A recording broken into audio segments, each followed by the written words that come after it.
schöne Abendrunde in Winter unterwegs. Und mir ist gerade etwas in den Sinn gekommen. Mir ist in den Sinn gekommen, ich habe mit Leuten geredet. Und die so, ja, der Fahrer ist schon geil, aber ich könnte es nicht.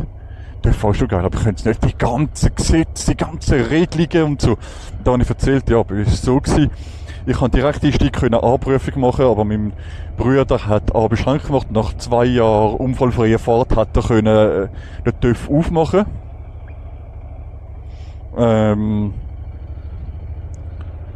Ja, mit diesen ganzen Bestimmungen, da kann ich schon nicht mehr fahren.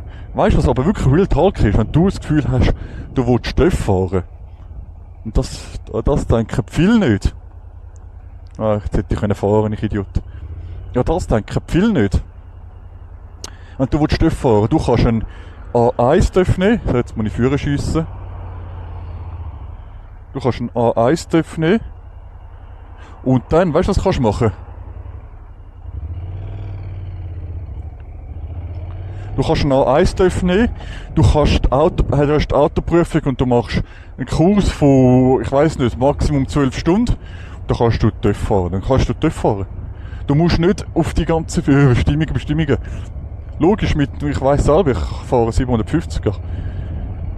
Ich weiss es selber, mit A1 ist nicht das gleiche wie eine 750er oder wie eine 1000er.